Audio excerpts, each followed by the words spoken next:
Boom, hello and welcome to the Executive Protection Lifestyle Podcast, Season 3. With your host, Byron Rodgers. This podcast is dedicated to the executive protection practitioner, the private security professional. In this podcast, we're going to talk about the mental, emotional, psychological, physiological fitness that goes into being an efficient and effective executive protection agent. Whether you're in law enforcement, whether you're a mom that's looking at how to protect her children, or a father that's focused on how to protect his family, I believe this podcast has something for all of you. We might even get into some tales from the crypts of true Hollywood stories from time to time. I'm doing this podcast because I feel the reality of this job is simple. If you really want to be good at executive protection, it's more than just a job. It really is a lifestyle. And those of you who've been in the game for any serious amount of time, you already know what I'm saying is true. So if that sounds interesting to you, enjoy the show. Out. Boom, I'm on here with Big E of Gladiator Protective Service, man. He is a living legend, and he's been out there in the game. He was highly recommended to me by one of my best friends. Y'all don't know it because he stays off the internet. Mike McDonald is like a brother to me, man. And also Elijah Shaw mentioned him. So I was like, man, okay, this is about to go down, man. And I am digging into really expanding our understanding of the EP game, Bodyguard game, private security game. You know, I want everybody to, really my mission is to unite the tribes, you know what I'm saying? The reality of this game is right now, it's one of the most fastest growing and one of the biggest, fastest expanding industries right now in the world, okay, according to a Forbes report. All right, so there's a place in this industry for everybody. You know, you got everything from, you got the protection tour game, you got the Hollywood acting, singing A-listers, you got church and place of worship centric protection. You've got Cove Pro protection. You've got all the digital protection that our clients and principals need now. The digital realm is huge. You know what I'm saying? So like literally there's the place in this industry for everyone. And as I help people understand where they fit in, how they can get in, and try to, you know, with the mission of this is to try to give you guys information to make you most effective at achieving the careers you want. Yo, we've been blessed to have some amazing guests. So I'm honored to have you on here, Big E. Thank you for joining me, man. I'm honored to be here. It's a pleasure, and I'm delighted to be here, man. Yeah, man. Thank you. Thank you. That's awesome, brother. So the first question I like to be diving into is, who are you at your core, man? You know, deep down behind all the muscles, man. You know what I'm saying? Who's the man doing the work? I mean, I just like to think that, you know, I'm just a general overall good individual, man. Nice. Coming up, my mindset was I was always for the underdog, you know, and Yeah. I want to say that I came in protection very early, way before I even entered a career. I've always been about protection. You know, I've been a large guy all my life, but the thing is that I used to see people, you know, and bullying is just not new on the horizon. It's been, you know, forever. Oh, yeah. And I was always the type of guy, like, I didn't like to see guys bullied. And I didn't like to see anybody bullied. So I would always try to protect the weaker individuals or the more meek individuals from getting bullied. You know what I'm saying? So I would be the one to step up and you know, and address the matter when others couldn't. So early on, I took on a role of protection, not even knowing it was just my general nature to want to help people and people to be safe and just feel equal. So, you know, even coming into this lifestyle that I've lived in now for over a decade, I see it the same way. My clients, you know, they're often viewed as prey. Doesn't mean that they're weak, but they're being preyed upon. You know, and anytime that you have a certain stature or status, and someone wants to come and take that from you, or wants to heed, or you know, just for whatever reason, whether it's and because of who you are and for a benefit or whatever the case may be, I'm saying, like, you know, hey, well, I'm going to be a wall to try to make sure that you don't do that you're not going to bully them, that you're not going to harm them or make them become prey. that they have the right to move around and live life just like everybody else. They might be able to do it in a nicer fashion, but they worked hard to do that. So, and that's where I'm at, overall. I'm just trying to make a difference out here, you know what I'm saying? And if I can make a lifestyle out of it, I can get paid for it, and so be it, Yeah, man. No, I think that's beautiful. I think that's the name of the game. It's a righteous, when I say this is more than just a job, it's a lifestyle, but there's also definitely 100%. There's a calling underneath that too, and I find the guys at the top of the game generally have this, I'm gonna call it protection DNA, man. I'm a Byron 2020, protect when you do your research, protection DNA, you know what I'm saying? It's a thing. Because a lot of them are like, this is just my nature. And now my career dovetails with my nature. And it's an honor to protect. You know what I'm saying? It's an honor. Exactly. Yeah, and man. It's like it's a mindset. Like my mate, she often taunts me. It's like, when you go off to work or you walk different. You move different, like your whole and it's like I call it a zone. You know what I'm saying? I'm still me. Yeah. I'm still me, but it's like I do have a turn on switch and a turn off switch. Mm-hmm. But oftentimes that gets blurred because it's like it's hard for me to go out in public or certain settings because I'm all so used to just awareness and so it's oftentimes it's hard for me to even enjoy myself. So I don't like doing certain things because it's in my field and what I do, going out in the nightlife and doing a lot of things, it's often equated to my job. So for me to walk into a nightclub when I'm not working, it's like, you know what I'm saying? So I'd rather go to a nice restaurant or a theater or something. Yeah, That's funny. But yeah, I mean that's just what it is. Like, it's definitely a lifestyle and it consumes you sometimes. I know it has for me. Mm-hmm. But I love to do it, like you say, even if it comes down to just being on the highway, just my mind is always like, just the way I drive and, how I stay back from cars and how I, maneuver in and out of, I'm always thinking security, always, whether I'm with my family, whether I'm solo or with a client, So, and I think that just keeps you on your toes. That's what I do. Yeah, man. No, I'm the same way, bro. We were at we were down at Huntington Beach the other day, man, walking around, people all over the place, and I'm with my family, I got my family with me. And, you're working, bro. You're working, man. You're working you're working your, and then and I'm chilling with them like they don't know it. But in my head, man, I'm seeing ones and zeros. I'm looking through the matrix. You know what I'm saying? I'm reading everything. And I was like, man, and honestly, for me, I was like, this is just two people, man. Well, let's go have a nice dinner somewhere. I had family visiting and wanted to see it. So my stepson, he's taking up boxing. Yeah. And, he's pretty good. And he's fairly new to it, but he's just a natural. Yeah. And so I got him at, a good gym, nice trainers, legendary trainers, basically. Yeah. And he was about to have a sparring session. Mm-hmm. So, they had wrapped their hands and all this. So the young kid, they have these wraps where they're like up to date. They're not like, the regular Everlast and all that. Yeah. So it was like a glove. Yeah, exactly. It's all done. It's like a microwave. And it's already done. Yeah. So it's like they just zapped it and it's already ready to go. But across the knuckles, it looked like it had weights. Uh-huh. Or some type of I didn't know what it was. Yeah. So I tell the trainer, I'm saying, hey, check his gloves, Yeah, make sure. He said, they weigh. He said, no, they not weights. He said, man, look here, man. You got to leave the work at work, man. Because he knows what I do. He said, man, you got to leave the work at work, man. Come on, man. You analyzing everything, man. I said, nah, man. I just want to make sure it's supposed to be what it is, man. 100%. So that was kind of funny. He was like, man, leave work at work. And like you said, it's become a lifestyle for us. So it's like the work never stops sometimes. You know what I'm saying? 100%.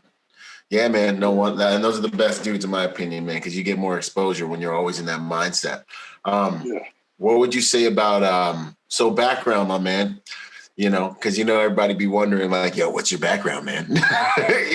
So how did you get into this? And then break it down, man. Where you been? So I came up and like I said, even though I was a natural protector, I never saw myself entering this field or being a bodyguard or whatever the case may be.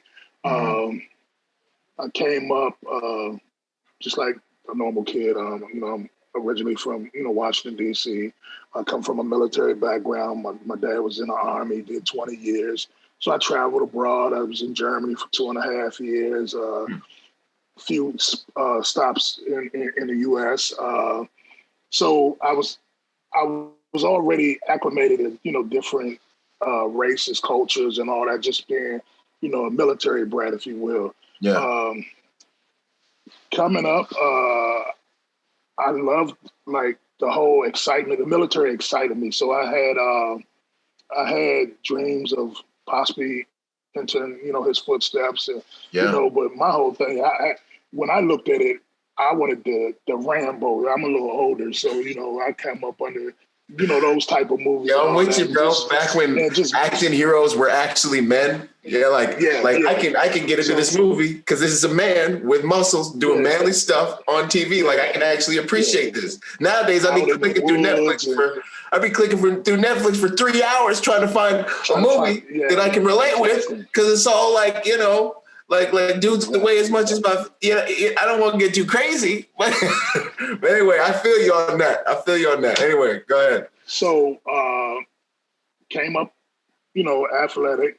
Sports was very big. Football in my life, and then I got into music real heavy. The rap scene had just exploded, and I wanted to be in the rap industry in the scene early on. I wanted to be in the scene as an artist. So dibble and dabbed a little bit. Actually, my father is originally from Long Beach, California. Okay. So when I moved out there, I met a person named Snoopy, who would later grow up to be Snoop Doggy Dogg. And we had a group, and he, Warren G, myself, and early on, we was trying to shop demos and try to get signed, and it just didn't work out for me. I was impatient, and my mother and father were going through a split. My mother was from DC, my dad, so East Coast, West Coast situation, and mom's was like, "Look, you need to come back home with me," So it was like a paternal tug of war. Yeah. And so I decided to go back home, and when I got back home. DC in that time was a real bad place, Yeah. It was real bad, with the drugs and the crime and everything. And I kind of, got caught up in that mixture. Okay. And made some mistakes, had to deal with those situations and all that. Yeah. And I learned a lot, but over the course of time and through the years, I had established myself as being like a well-respected individual in my community and, just the places that I went to. So I had a voice, I had a level of respect. Some people feared me, but I would rather be respected than feared. But It was just that years later when I was trying to find out like a real direction, because like I'm saying, at that point, the music, I was getting too old and I knew that dream wasn't going to basically materialize. Mm-hmm. And make a move. So I had a guy, Washington D.C., got their really first official rapper, by the name of Wale, who went really mainstream and everything, and he was just starting out. And it became a time where he needed somebody to move with him. And so initially I came aboard just to make sure he was good. I didn't really know so much about, like what a bodyguard was, protection thing. But I've done enough. Yeah, I've done enough in life to just know how to recognize stuff, how to identify stuff, how to. And the biggest thing what people think is it's not about just always the react. It's about the action, not the reaction. The proactive. Yeah, and so I can shut down a lot of things without having to even you know, even Physics. take it there, if you will. Yeah. You know what I'm saying? Just by making certain calls, having certain meetings, pulling up on certain people. And so that's what I was doing. And then I just realized, I said, well, you know what? Really, when I looked at the overall thing, I was becoming a bodyguard and didn't realize. So I was like, well, you know, I need to be compensated for this or something if I'm going to be out here doing it. So that's what led me into it. And over the years, like I said, I did have that connection with Snoop. So I got with his security, who is a relative of his, and you know, a guy named Papa, Thomas Brighter. But Papa's been with Snoop now for like over 20 something years, and he's like an OG in the game. Yeah. You know, on our standpoint, and he basically showed me the ropes. You know, I didn't, like I said, I came in, I didn't really know what I was doing or what I should be doing. But he kind of like he polished me up and he put me, and then it was just trial and error. You know, every day that I went out, I didn't always do things right. But one thing about me was that I like to learn, and so I would go back and I would self-analyze myself, and I would critique my performance. You know, like even if I was out and you know, an individual got up on a client close enough to like, hey, can I get a picture? I would look at that like, damn, how did I allow that? Like, you know, how did they even get that close? So, and I do that to this day. You know, I see where I make mistakes because I still make them today. You know what I'm saying? I'm not perfect, but I strive to be and to perfect myself. And then I looked at a lot of anything I can get my hands on that I thought was informative and you know, that's what I would do. And you know, in my field, like recommendation is everything. Yeah. And your reputation is everything. So when I'm out here dealing with these individuals, and like my forte is like high-end clients on the entertainment side. And you know, they're all friends. It's a network of people. All and so they recommend me, you know, and so from there, you know, I'm doing something for somebody else, and then I'm doing something for somebody else, and then it's to the point where I'm only one person. I can't even do it. So now it's like, when I need to try to get some guys, don't leave no money on the table. So now I need to try to incorporate some guys that can facilitate those needs when I'm unable or unavailable. So this is what the whole gladiator protector, and it's fairly new, even though I've been in the game. Like people look at me like, oh, he's been around forever, but it also dealing with specific clients, I missed a lot of work.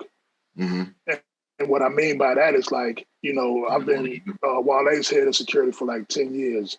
I've been part of Snoop's detail now for like 8 years.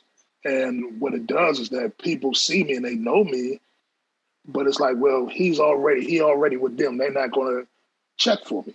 Right. So I needed to let them know, I'm still available because there's downtime and I, you know what I'm saying? So where it is now, I'm based out of Washington, D.C. And so a lot of people who come in, they automatically, you know, try to reach out to me. If I'm available, I will take it. If I'm not, I will send somebody. And then there's some relationships that I've built that I don't even, if I'm not available, I'm just not available.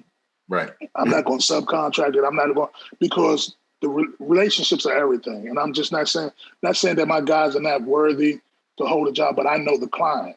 Right. And we've come so far, and like I'm not going to let that be tarnished. So like if I can't do it, then it's only a handful like that. You know, I try to accommodate who I can, but it's like I said, if I'm unavailable, then and a lot of times if they're not my principal, they have their own detail anyway. Right. So they have their own individual.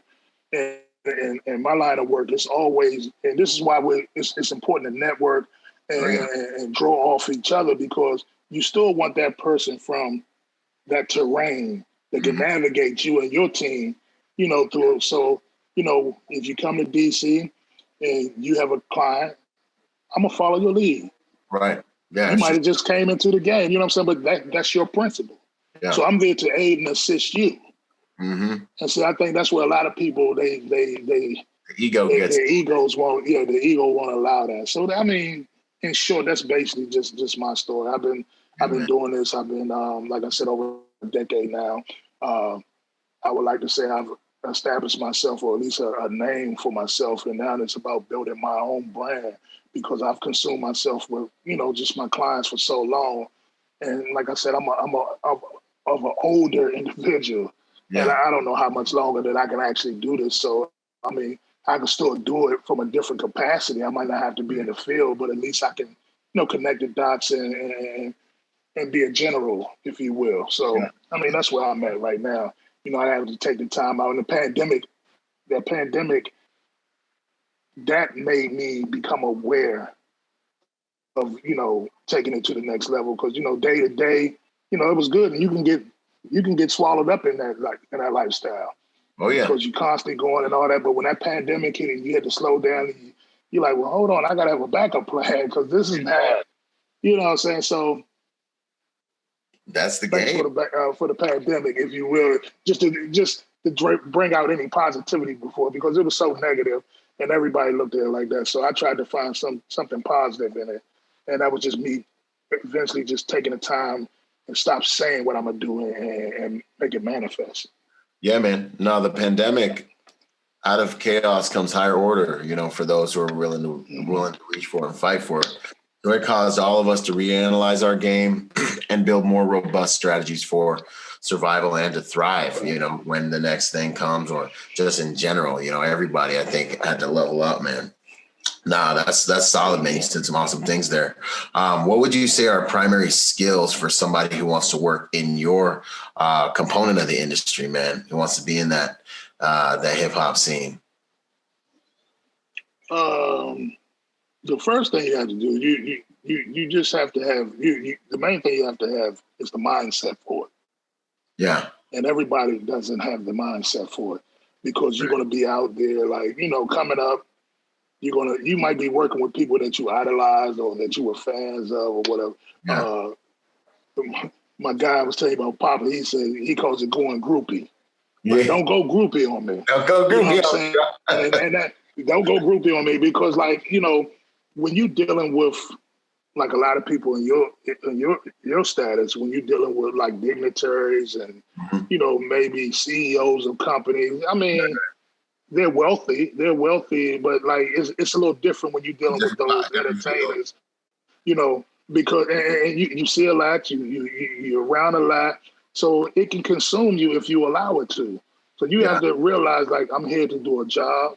I can't be distracted by this job. I can't be, and that's the mindset, and I run into that a lot when you're dealing with bouncers. They see you come in a club and they see the lifestyle, but and not just bouncers, just people who are not even in security. They see you, and first of all, they think you're filthy rich because I'm not rich, my client is rich. You know what I'm saying?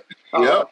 And they just think, they don't see the 12-hour shifts. They don't see the fact that I'm the first up and the last to sleep, if I even get sleep. Yeah. Or my sleep is broken. You know what I'm saying? They don't see it's very grueling. Yeah. It's a very grueling job, and they don't see all that. They see the glitz and the glamour. So I think the main component you have to have is the mindset to understand what it is that you do, and being open-minded and being able to be focused. That's the first thing. And then the second thing is just the soft skills are so important. You know what I'm saying? Being able to communicate effectively, being able to empathize, being a troubleshooter, you know what I'm saying?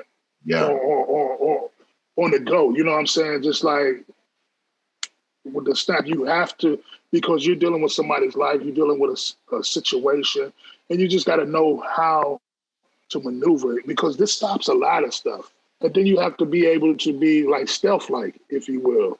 Yeah. And what I mean by that is, like, I do so much, and my client could just be in his room, just got off a flight and just in his room.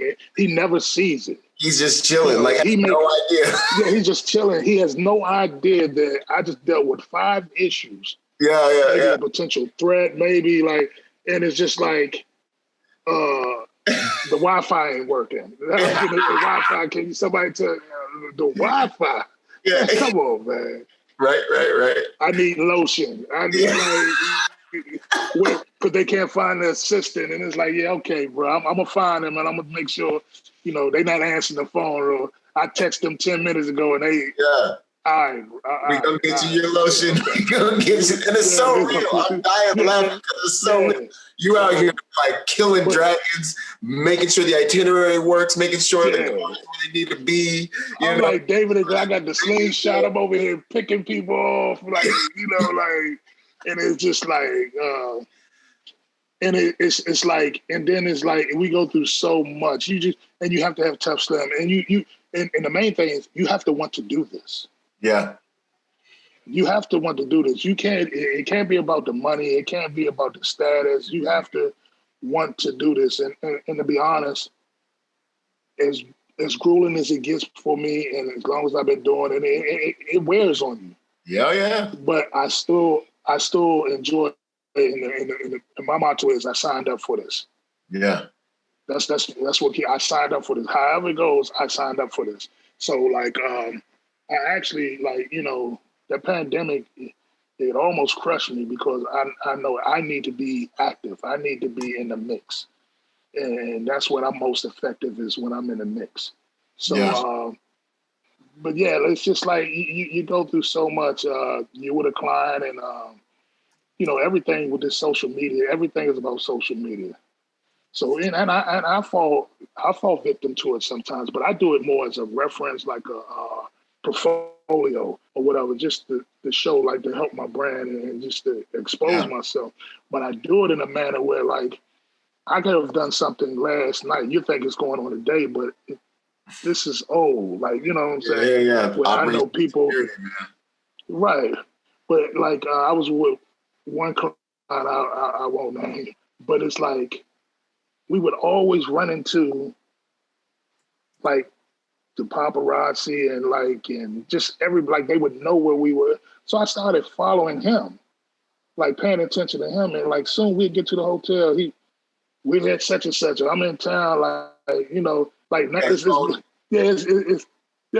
like, so now everybody in the city knows where we at. And, I might post it, we've been gone for 2 days. Oh, yeah. So, but the thing is, he'll post it current events. And so now I have to deal with that, or we have to deal with that. And his whole position is, I don't care, like, that's what I got y'all for. So I'm like, yeah, okay. Yeah. I get it, man. I get it, man. I get it. So, but yeah, man, you got to want this, man. And like I said, but you have to be able to. It's not all about the. It's not all about the broadiness. A lot of times, you're a bodyguard. The first thing people ask me is like, have you ever had to like kick someone's ass, or have you ever, over 10 years, I've put my hands on people before. But, a lot comes with this, but that's not my first line of defense. That's like shit hits the fan, you know what I'm saying? So it's levels, you know what I'm saying? You go to try to de-escalate it if you can. Then there's certain things that we have to do. And then, ultimately, like shit hits the fan. Time to move. We got to go home at the end of the day. Yeah. And so I don't second guess anything that I do, because once you start doing it, then it's like, but like I said, it's the mindset and it's the skills. The mindset's first, then it's the skill set. And I recall being in, and this is why I have a fond admiration for like I said, pure executive protection. I was at one of Mayweather's fights, and we were on a back dock. The client was in watching the fight. We were on the dock waiting for him to come out. So it was like a 5-man team. And we were out there, and this SUV pulled up. This old man got out the truck. He could barely walk, real like just walking. And it was one guy. And he wasn't big. He wasn't, but I could see like his forearms. I could see the details, the muscles, probably. It was just one guy. And an older gentleman walked past. And it was just those two people. And the guy says, "How you doing, gentlemen?" And we spoke. And he kept going. The guy behind him, he acknowledged us and he kept going. So one of the locals in Vegas said, "You know who that was?" I'm like, "No, who?" I knew he was someone, but I just didn't know who. He's like, that's Warren Buffett. And I said, oh, yeah? Just like and that. I looked at his security, and he had one guy. This one guy. He didn't have, I'm over here. It's 5 of us. You're ready to go to war. One guy. Yeah. And I said, he's serious.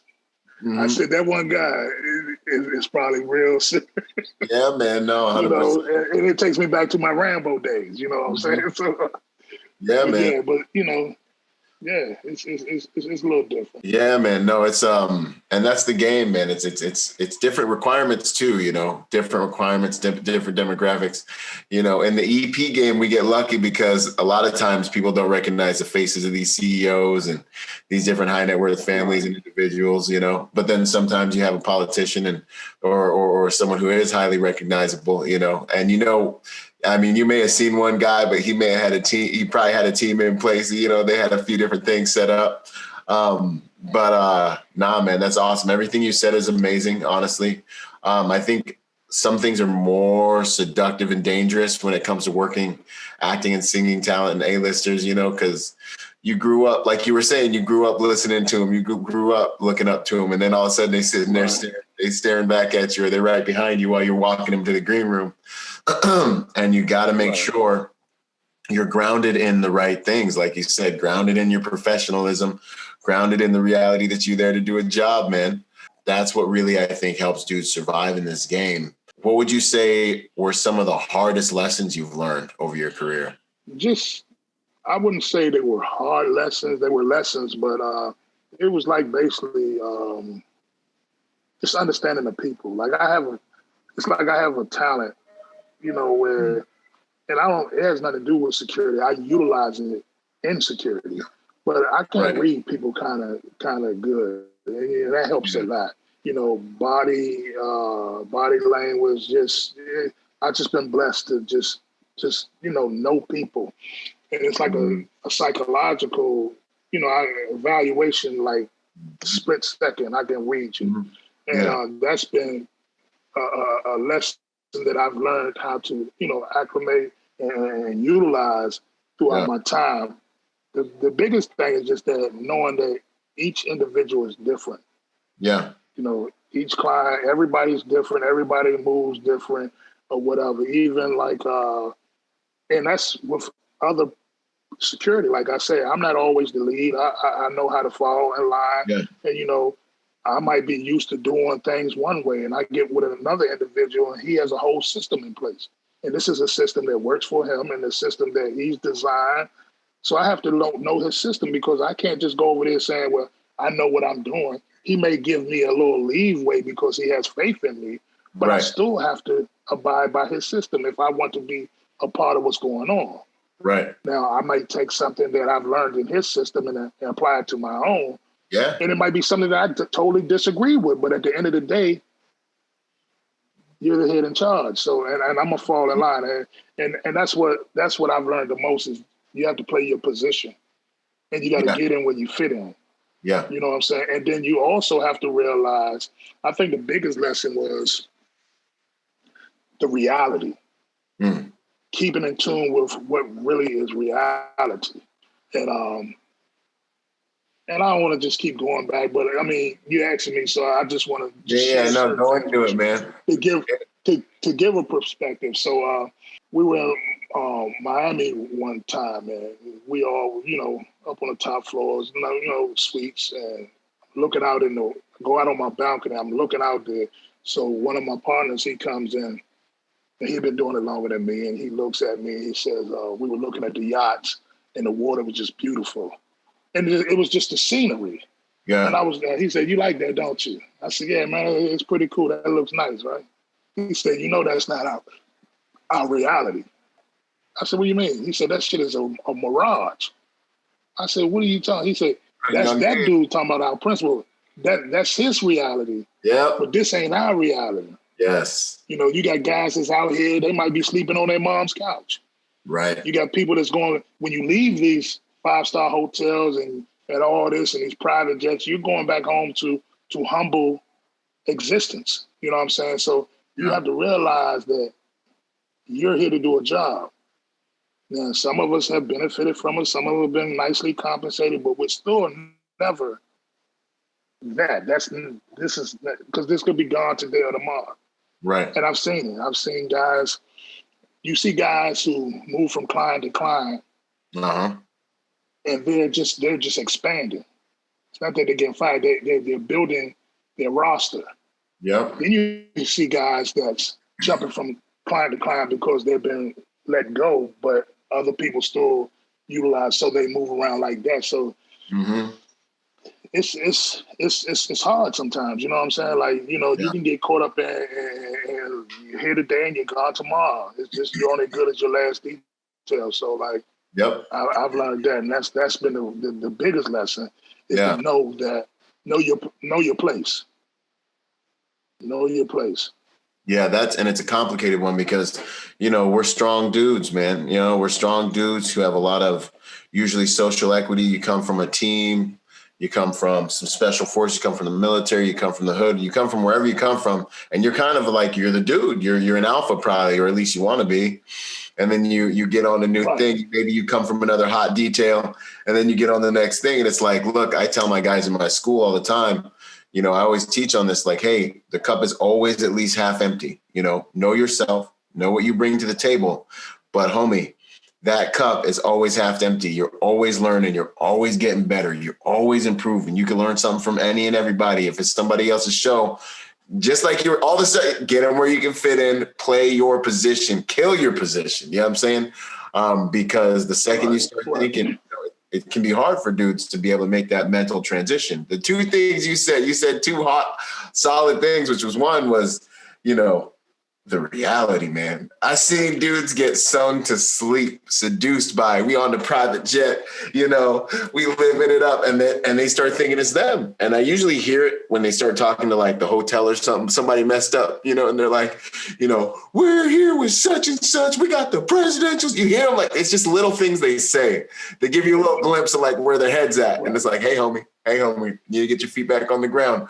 And I just tell them straight up, like, we're out of it. Yeah, man, we're the help, bro. We are the help. That is what we are doing here. Yeah, okay, don't get it twisted. You know what I'm saying? Go ahead, come back down here. We provide the service. Yeah, man. Providing the service. It's an honorable service, but you're not the client, homie. So that's good. It's a good reminder, man, for everybody. And the second you think it's just gonna be another day and everything's gonna go smooth is the second Murphy reaches out and punches you in the face. It's the second you're like, just another day balling with my client, is the day that you're just not paying attention, and then you get caught with something stupid. And it might not even be combat. It might even be just something stupid like, you forgot to make sure things was in the green room, or somebody does something embarrassing to your client, or, you forgot to plan a step in your trip. And now you look like an idiot, and it's it. Right. It was all a dream, And it rolls downhill. And someone has to take responsibility. And when you sit around and people will throw you under the bus all day long. All day. When that hatchet come out and it gets to swinging, everybody's like, man, yeah. You looking and you turn around and there's nobody behind you to point at. It's like, all right. Yeah. And there's power in taking responsibility too. And it is, but hopefully the flip side of that is hopefully if it does happen, you've become such of an asset and done your job so well that it kind of just rolls off. Because that's often happens to me, when I've taken the slack for a few individuals, whether it be management or assistants or whatever. And because I know at the end of the day, the blow is going to be a little lighter. Yeah. If, with me, then if, and that's not to say that the blow won't come. I just said it'll be a little lighter. Yeah. So, I acknowledge that part too.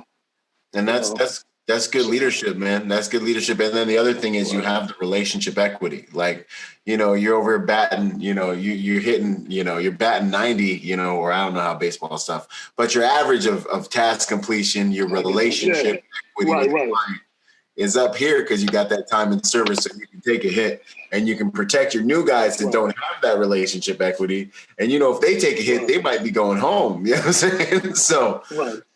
And I've literally done that. So, you know, and not to look for anything in return, but it's just like I want guys to get an opportunity. You know what I'm saying? You might, like I said, when I entered this field, I didn't enter it to be what I am today. But I was given an opportunity and I seized the opportunity. And that's what happened. So I'm the type of person, you know, if I can eat, I want my brother to eat. I'm the same way. Or my sister to eat or whatever. So if we all can eat, you know, like I said, you're not taking anything from me. What I would only be doing is taking something from you, and that's an opportunity. So, you know, I mean, that's just the way I see things, you know? Yeah, man, 100%. Are there any close calls you can talk about from out there in the field? I mean, I've had my share of incidents, man. I don't really want to go into depth about it, but I've had some issues. I will say it was a lot of times it comes in, it's in my line of work. Yeah, it's the entourage. It's always the entourage. Get never really Get the client or security. Get them. It's the 1,000 people that, you know, they think they're the client around for whatever reason. Yeah, they think they're the client. You know what I'm saying? But people know me, and I'm quick to let them. Like, I will extend myself to a certain degree. Yeah. But at the end of the day, and this comes down to family and everything, I work for so and so. Yeah. So and so, like, I let it be known. Like, I will. Like, if we moving as one, I'm gonna try to keep us as one. But there have been times where that one turned into two, and we out of here. You know what I'm saying? So, like, I've learned how to do that. Initially, when I first started, I couldn't really decipher between the two. But when you've dealt with enough BS, you come to grips real fast, and this is how it is. But now, most of the jobs that I do take on, and like I said, I have various clients, so it's like all the entourages are pretty familiar on how I move or what I want. And it's like, in the field, what I say goes. And that's with the client as well. Don't get me wrong, I work for the client. And sometimes I'll get a little buck. I'm going to do this. And at the end of the day, it is what it is. Yeah. I've advised you. But normally, if I make a call, it's no questions asked. We going now. I might have to explain later. But they know it's not time to explain that. If I'm doing it, it's a reason why I'm doing it. And we'll discuss it later if need be. Right. You know, and then I've worked for certain people that, even though you're supposed to keep it professional, it's like, it's kind of hard when you've been dealing with a person, you know, 10 years, you almost become family. Yeah. So, you know, and I've been instructed with their own family, like, you don't question him. You got a problem, you speak, you don't say nothing to him. Yeah. And that makes you feel a little better. I don't want to see him, you know, at odds with his people, but it shows me the respect level that he has and the value he has for me. Yeah. And that means a lot to me. Yeah. But close call, one time I'll share this with you. We were on tour. I won't say who it is, but I was on a tour. I want to say Pomona, California. Mm-hmm. And we did a show. In San Bernardino. So we had an after party in Pomona, I believe. So it was a lengthy little time to get from the concert to the after party. Uh-huh. But it was booked. So but they knew this. You know, the promoters, they knew this and all that. They know. So we get the client there, but it was kind of late. So, like, they want their money back. Well, you know, in the field, if you get a booking, so you get the front end and the back end. So they'll send the front end in advance, and that's guaranteed to the artist. But upon arrival, like before we even enter or whatever, they got to come clean and pay the remainder balance, which is the back end. So when we got there, they tried to say, well, we're not paying the back end. We're not even going, we don't need you guys now because it's too late. And, you know, the club is not, you know, you're not going to be able to fulfill your contract because you got here too late and all that. So management was in the office trying to take care of, you know, the loose end. logistics, like trying to, turn water into safety. Yeah. Yeah. So the principal says, "Hey, look, we here. Take me in." Mm-hmm. So he just goes. He's like, once they see me, Game time. I'm here. Like, yeah. So now we with the entourage. We move in. We going. And he goes straight to the DJ booth, grabs the mic, and starts fulfilling his obligation. Mm-hmm. Filling his contract. He's doing it. Mm-hmm. So the manager and assistant are in a room with in the office. Yeah. With whoever because I'm with the client, so I don't know what, but I know they're taking care of business. Yeah, that's Air Force. So they come out to me and was like, yeah. So they come out to me and say, "Hey, let's go. We got to go now." So you got a client on platform. Nah. Go. So you sit there. We got to go. Yeah. So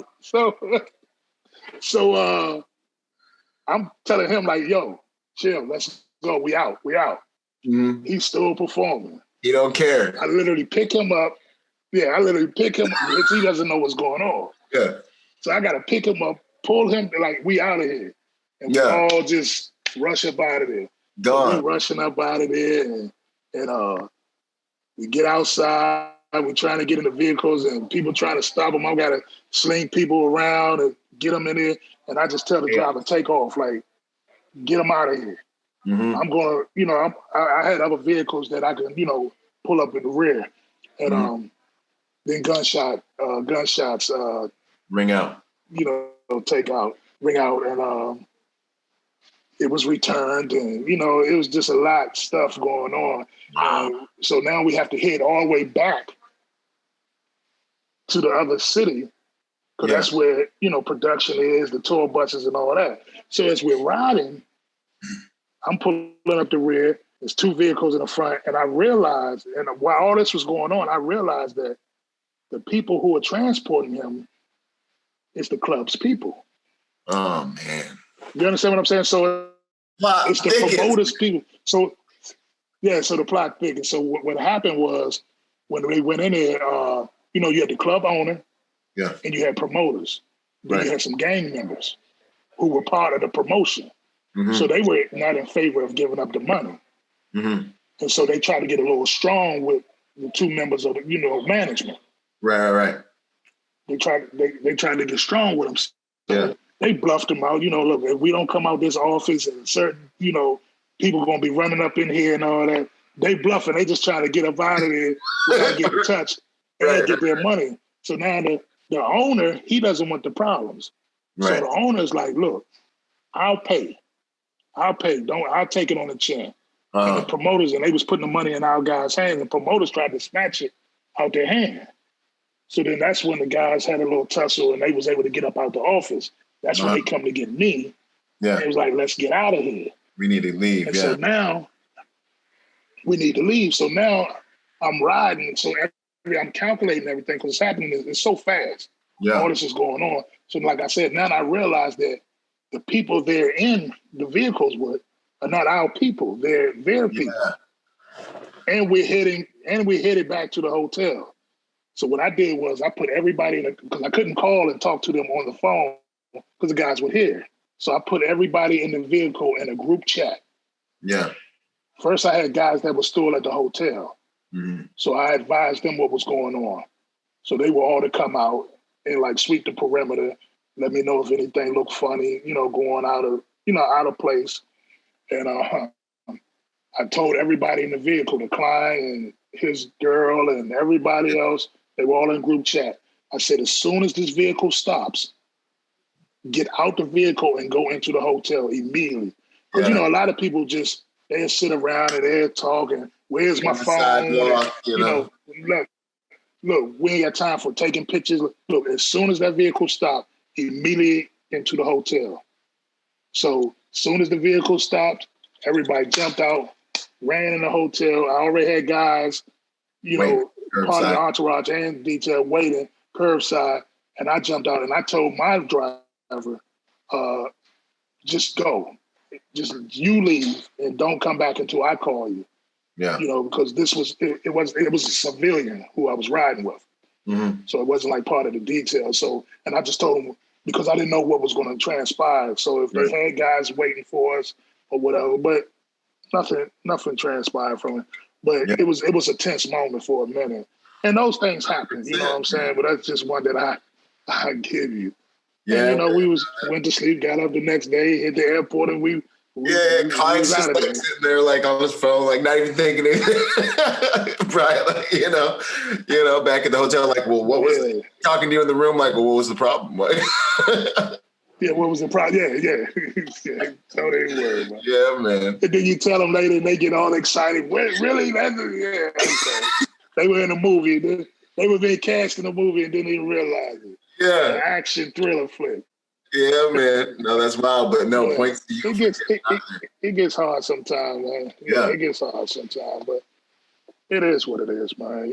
Like I say, man, on the flip side of that, I've had a lot of guys that I was close to lose their lives, in this. And that's what was so affecting now.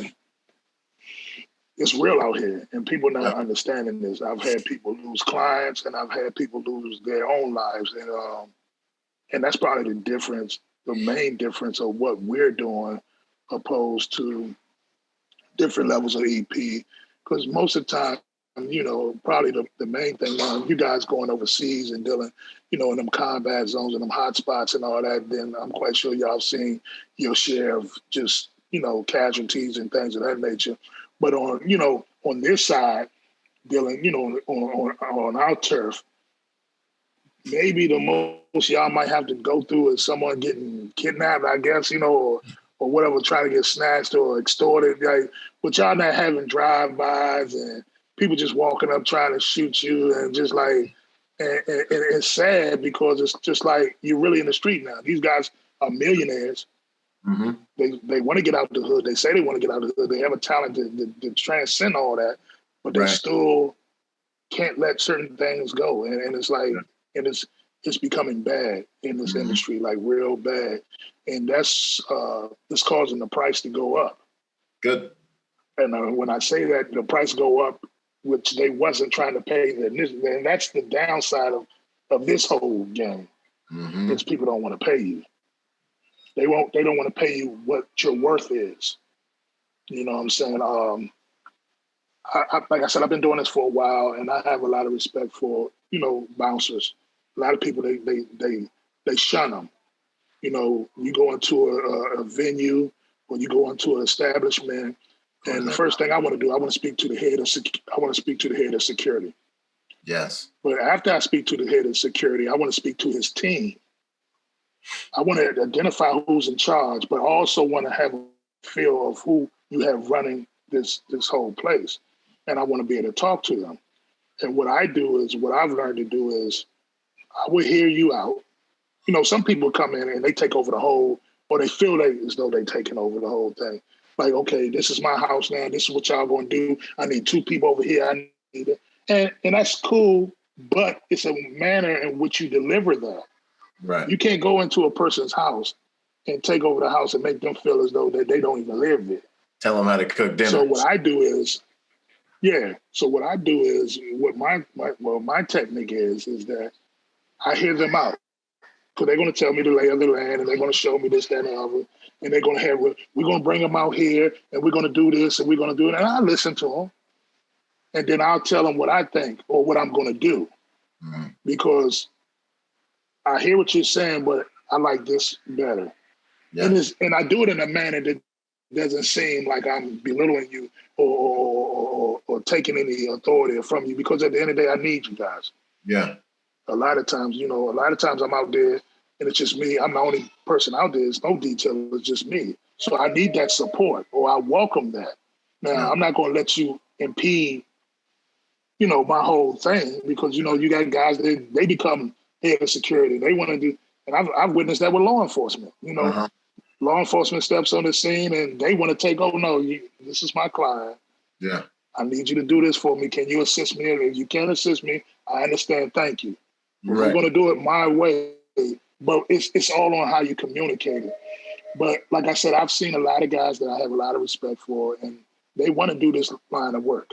or they feel as though they can cross over. And like I try to explain to them, it's a lot that goes with this. This is not something that, you can't be a doorman a day and say, well, I want to, ride around with a client, because it's just not that simple. And the main thing is the budget. There's a lot of good, solid guys that I would want to, hey, Big E, can you give me some work, man? Help me out, man. Put me on a squad, put me on a team. And some of them I would love to, but the budget doesn't permit it. I'm not going to have you out here working for free. Right. And these guys, and what I mean by the budget is, these dudes are filthy rich, but they spend their money the way they want to spend their money. Yeah. And oftentimes security, like if you have a smart individual, then he understands the importance value of what we do, the value of it. That it's more than a pair of Balenciagos, or it's bigger than that $10,000 coat that you're going to wear one time, and you only want to wear it one time because now you've taken a picture of it, it's been posted on social media, so now you can't even wear it again. Yeah, it's going to sit and it's going to sit in purgatory for the remainder of its existence if you don't give it away, or no one steals it from you. None of your entourage steals it from you. Yeah, because you're never going to wear it again. But you don't want to pay the required money to protect you, so you can possibly buy another one later on down the line. So it's not that people play big or they don't want you to be a part of them, or they trying to keep you out. It's just like, dude, this dude is not going to pay for a detail. This dude is not, he has me. So and that's what people don't realize, because all they see is the glitz and the glamour. And It's like fighting tooth and nail with some people to just get fully compensated for what you deserve. They want to take shortcuts, and security always seems like a good place to start. Right. But they want it. So what do you want to be protected, or do you just want it for the look, to feel important, or you feel as though you're at a certain status in your career, and if you don't have security, you don't look as polished, or I don't know what it is. Yeah. But when I take on a job, I'm going to give you the same service that I'm going to give each client. I'm not going to give a client this type of service. I know guys that, depending on what you pay them, that's what they get. But I'm not like that. So that's why I try to demand my fee, because I'm risking a lot. You know what I'm saying? Yeah. And see, the thing is, they do it so much, and they look at you now like, next. Nobody does nothing to me. I'm not even that type of person. Until their buddy or some comrade is in the news, or so-and-so got killed tonight, and then it's code red. The fee go up. They got security everywhere they go, and that goes. But it goes for about a month or two, and rest in peace, Nipsey Hussle, man, good guy. I had the pleasure of knowing him. But when he fell to his demise, the whole industry was shook up. Yeah. And everybody wanted security with him all the time, and but it doesn't last. And I'm using that as an example. It's like everybody gets scared, and then a month or two later is right. I don't really need security. I can move this way. I can move that way. I just watched the thing today, and I don't know if it was him, but social media says Zion Williams. He was at a fight outside of a bar or a club, and he's out there fighting several individuals in the street. And I'm like, why? Like, you're one of the top rising stars in the industry. I mean, in the game. Yeah. An overnight superstar. And why are you out here going, you got to do what you have to do, but you should have something in place, some line of defense, some wall, some buffer, so you don't have to be out here engaging in this foolishness. Right. And so that's just the world we live in, man. Man. I think it's good. It's good stuff, man. No, I mean, you illuminated some differences in the game, and also the reality of the game, man, because everyone does think it's glitz, it's glamour, and all those different things. But, you can say goodbye to holidays. You're going to miss a lot of birthdays. You're going to not be appreciated. You know what I'm saying? You're going to spend holidays in a car parked outside of the house. Maybe they come and give you some leftovers here and there. Now, there are high highs, but there are a lot of low lows, and there's a lot of waiting, and there's a lot of planning, and there's a lot of you have to wait. What's up? Hurry up to wait. Hurry up and wait, man. And there's a lot of little says. decisions, hundreds of thousands of little decisions where your professional reputation's on the line. You know what I'm saying? That you're not even thinking about. You know, the car rental company skips a beat and they didn't get the right thing to the tarmac on time. You know what I'm saying? Client's looking at you. You just landed with the client. Travel department dropped the ball. You better fix it. Otherwise you're a bad agent. You know what I mean? There's all these little things that are going on, man. And you know, it really isn't for the faint of heart. And like you said, you gotta want to do this, man, because it's a wild ride. It is, man. That's solid. I get questions about things, and it's like, well, what does it look like, or what? You know, if I'm with a detail, then of course I have a Vans team, or I can do the Vans. Like, well, however we're gonna set it up. But sometimes, like, I'm just arriving. It's just me and the client. Yeah. And I have, you know, he has his people with him, but from a security perspective, it's just me. Yeah. And then it's like, okay, well, what does the venue look like? What does this look like? How do I know? I've been with you. Like, yeah. I'm learning just like you learning. Like, like when did I get to teleport myself into another realm and get this information? But I get it, man. Like, I signed up for it. You know what I'm saying? Yeah, man, that's the solo. But you know, like you said, it has its good. When it high, they're high. When they're low, they're low. Yeah. And another thing is, like, you often see when it's low because you often have to deal with the client and their personal issues. Yeah. And that becomes rough, man. I've seen clients like break down, go through it, and you have to be there. And that's not a nice thing, you know what I'm saying? To see your client at his lowest, you know, man. That's what I also tell. If you go on my page, like Wale, his daughter is like my goddaughter. Mm-hmm. And she comes to she's young, and, you know, and it's a picture of me holding her on stage. Like, because he's the type of individual, like, because I bring other guys at that point. And when he has his child out, I'm on the child. Yeah. And other agents are on him. Yeah. Even though I'm the head guy, he wants me with his daughter. Right. So we're on stage, and you know, he's doing his little encore, and he jumps down in the crowd and he's signing autographs. So I'm on stage holding his daughter. Mm-hmm. And like I say, man, this is not just like anybody can't do this. Right. Because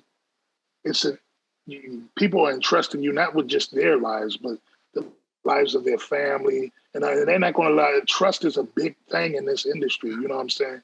A person has to be able to feel comfortable with you, trust you, and know that you're there for the betterment of, like, you know. Yeah.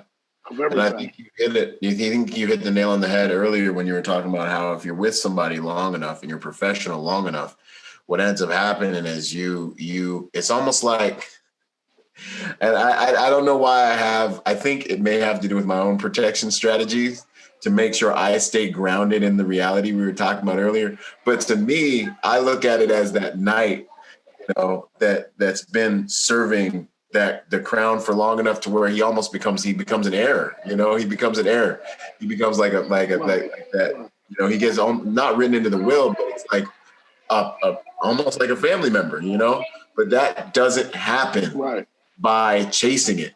That happens when your clients know that they know that they know that they know you're a dedicated professional to their mission, their cause, and their family. And that only comes through time and service and them seeing you get those stripes and them seeing you be faithful, doing hard things, you know, sacrificing. And then it inevitably and organically builds a type of equity in that relationship, you know, and they see you honor the business relationship. They see you not listen when you shouldn't be listening. You know, they see you, you know, minding your business when you're supposed to be minding your business. They see you, you know, dealing with everything for years properly. And then it's like, okay, you know, this guy is our guy, you know, and these types of relationships have been going on since the beginning of mankind, you know, and that's why it's an honor.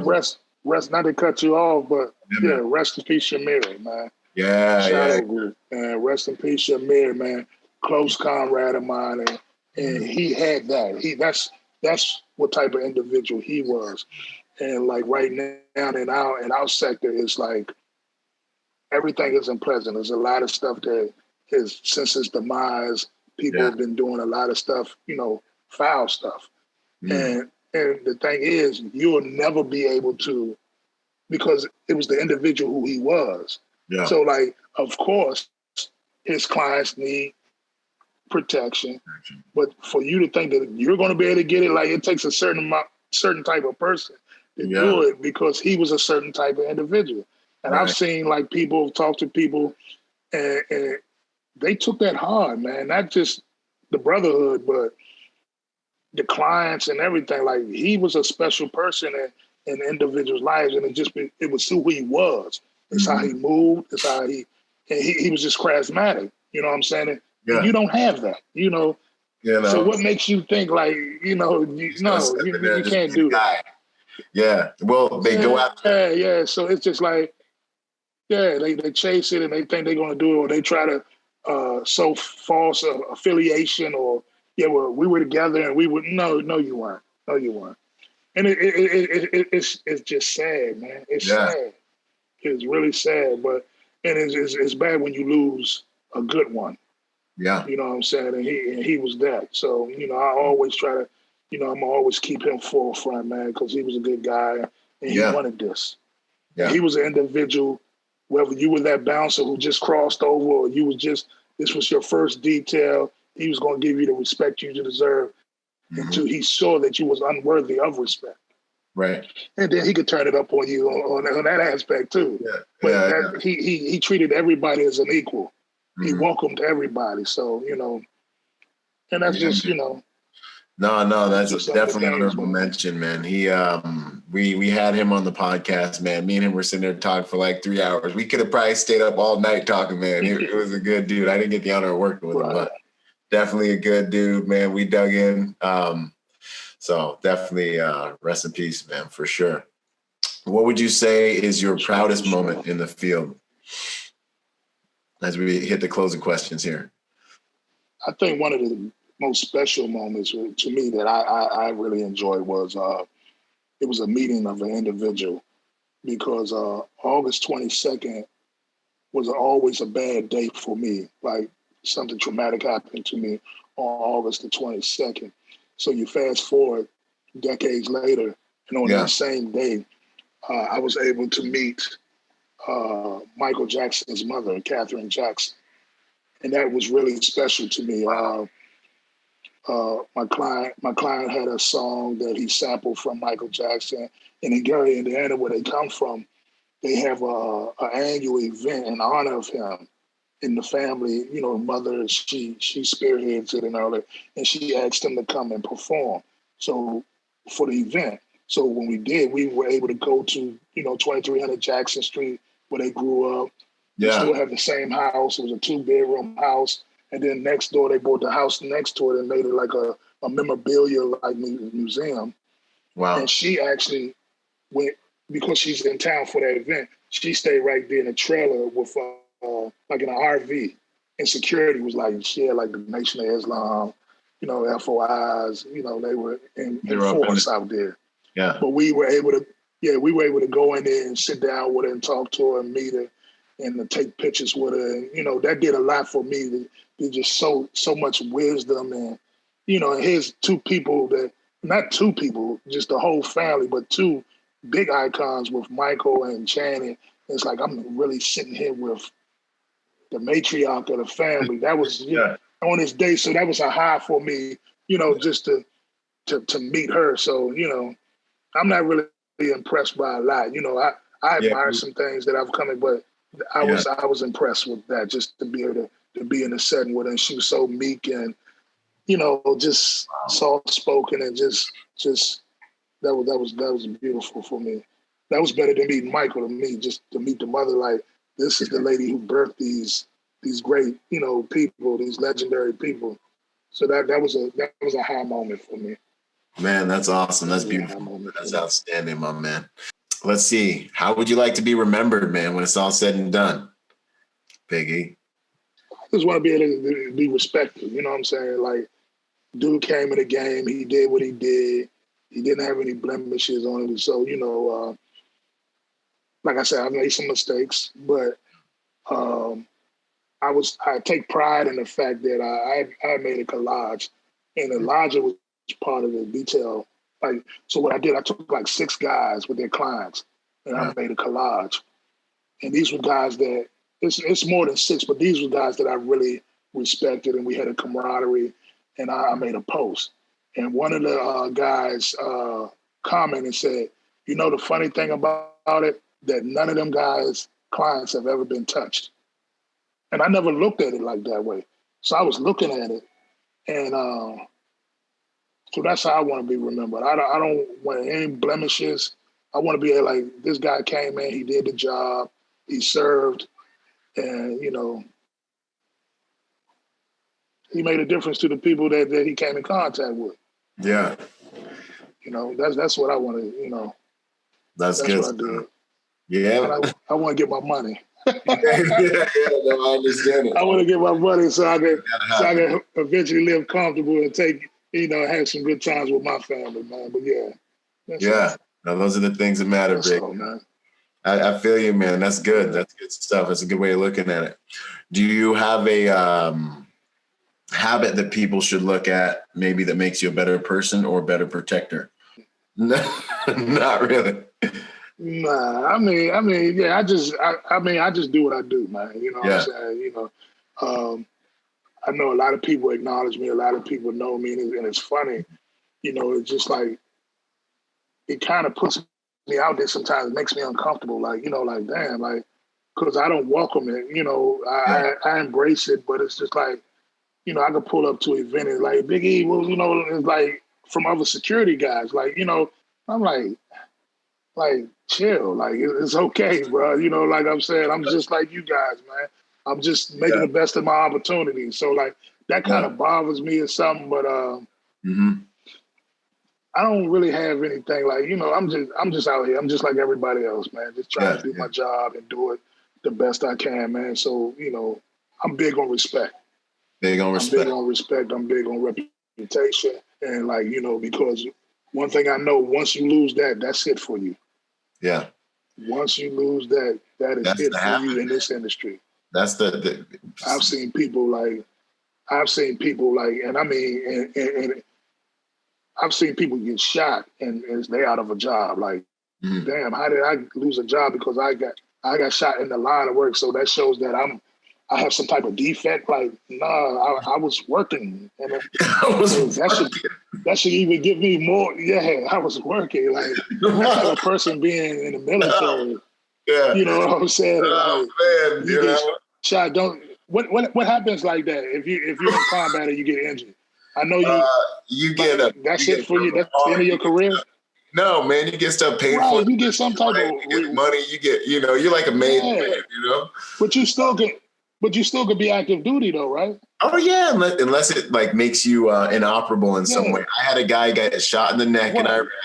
They patched him up and sent him back. He was right next to me, like, you know, they're looking at me like, I'm like, like what? I'm invincible now. Like, I just it's cold. It's cold. Man, you tainted. Yeah, you're tainted. I don't want you no more. Like, get out of here. It can be a cold game, y'all. I think Christian West was like, this can be one of the most unfair industries in the world. You know, that can happen, you know? So know that, man. But I think that what I got out of that is lead with respect. You know, that's a habit, especially these days where it's rare. It's so rare. The honor and respect are things that have been kind of conditioned out of our society a lot. But lead with respect. You see that dude, say hi, give a nod, some eye contact, shake a hand. You don't know who you're dealing with. You don't be the dude in the corner in the green room acting like you too cool for school, can't come and say hi to none of the other dudes, you know, in the room. Lead with respect. It'll open doors. Relationships open doors. You know what I'm saying? I just recently worked with a guy this Friday, man. And I came and assisted, me and one of my guys came and assisted him with his principal. And we automatically, like, one thing about this industry, for those who really do this, they know good guys when they see them. They know solid guys when they see them. Like, we're locked in already. Like, we've been knowing it. I mean, a few hours of work and it's just like, man, this was destined to happen. So it's like, now, if you need me, call me, and vice versa. You know what I'm saying? So those are the things. And like I said, though, I do want to say this before before we end this. Yeah. About how different sectors and what bothers me the most. For some, I don't know, it has to be jealousy, it has to be envy, it has to be all the above. But, that doesn't work in our field. Them guys, they want you to go and take these classes. They trying to get you for your money and all that. That shit doesn't work in the real world. Right, My right, God, right. let me explain something to you. Let me explain something to you. These guys, see, we call it battle tested, proven. Most of you guys come from military backgrounds. Mm-hmm. Most of y'all have been in war. Mm-hmm. Most of y'all have killed. So we're not talking about, a lot of bodyguards, they've never discharged their firearm. They've never killed anybody. Some have, but the majority haven't. So for a lot of military people, they've killed multiple people, and they keep, it's part of what they do. It's part of what they had to do for their country to survive, or whatever the case may be. Yeah. So it becomes almost like you become numb to it, in a sense, because you have to if you're trying to come back home. If you're trying to protect your fellow man or woman, and you're trying to come back home. So you come back to this country, having been exposed to this, and then you come in this line of work. You require certain skills, certain training, right, that have survived, that allowed you to survive in a battle, like a real battlefield. Over there. Now you're here and you say, over there, now you say, well, I'm going to utilize some of this and I'm going to go into personal protection. So then you say, well, I could teach some of you guys some of this. I have to be compensated. I mean, that's only fair, to show you what I know, and it might help you or better you or polish you up. So if it works on a battlefield, what makes you don't think, if it's nothing but mental recall? See, because now the difference is from an average person who has a few guns, he may have an AR if he's lucky, a couple pistols, and he carries concealed, and he walks around with $1 million client. And when the guys jump out on his ass, does he automatically go into action because of mental recall, or because this is what he's accustomed to? He's done it or in Iraq and Afghanistan or Vietnam or whatever it is. Or does the fear set in where he's frozen? He has to act. And he might, that splits it, and that may cost him and his principal their lives. Right. Because they know what to do. They know what to do. Or when this happened, I'm going to do this. Become that. You haven't done it. Yeah. You haven't become that. Yeah. So when a person sit up there and they talk about the Byron Rodgers, the Elijah Shaws, and they ain't did none of that, my nigga, Byron Rodgers is on Call of Duty. My God. He's on Call of Duty.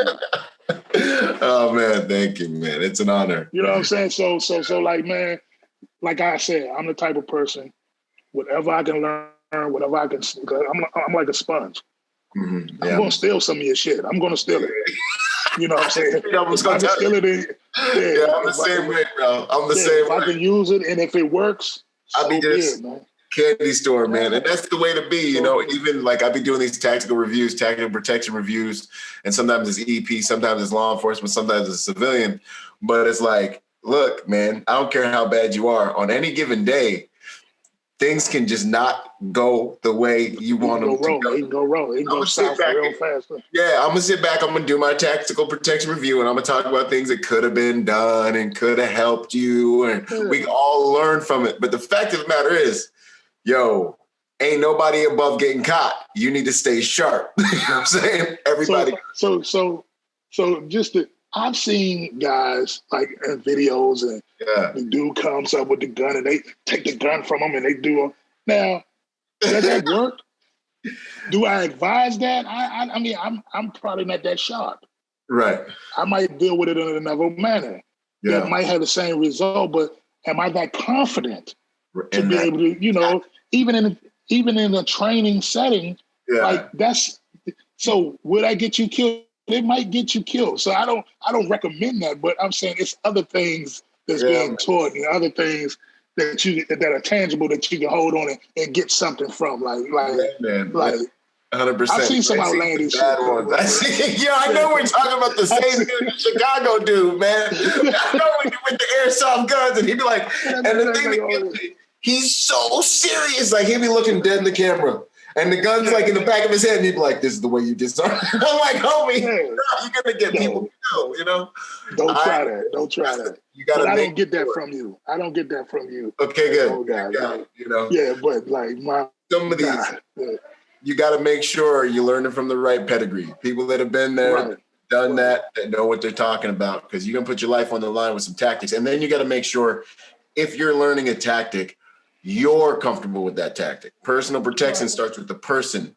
You know, self-defense starts with the self. You know what I'm saying? If you're a female, you might have to go to guns sooner. Me and Big E might have some time to play hands and do some things before we have to go to the hardware, you know, because, you know, we, you know, 200 some odd pounds plus, you know, and so we got time and we have more tools. So, you know, so and that's just, it's just, are you, like you said, are you comfortable? Like even when you learn and to become you know what I'm saying? Can I take this in a practical situation and feel confident that I can get this off? Unconscious confidence. Like, is it a reflex for me yet? Or do I just know? And that's what I was saying about the freezing. Like, all of us out here know what we're supposed to do for a principle. Yeah. But until it actually, to them bullets get the, you know, and are you going to cower down and are you going to put your client in front of you, or you're going to be faster than your client? You going to outrun him? Like, tell me you didn't know. You didn't. I didn't get like where?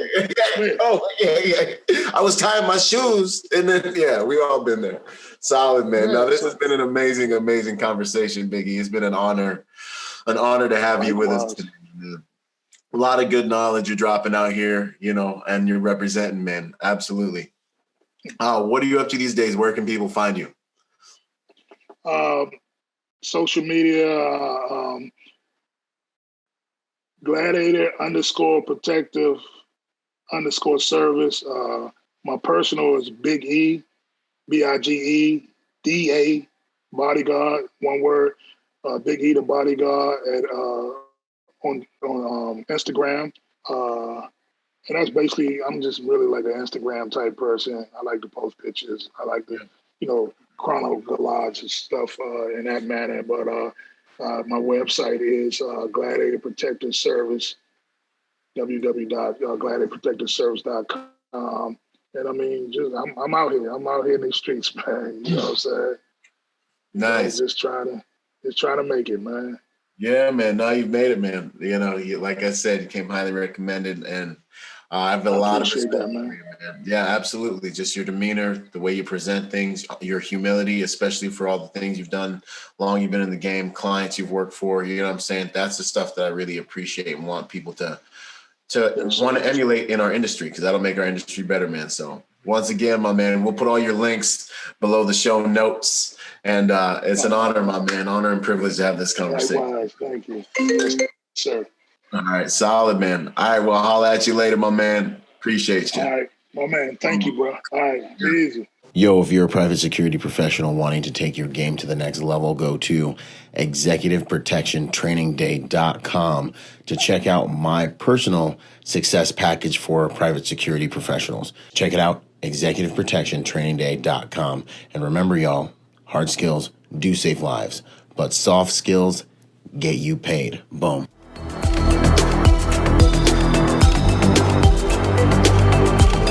Boom. And to support this podcast, go to executiveprotectionlifestyle.com and contribute to our Patreon account.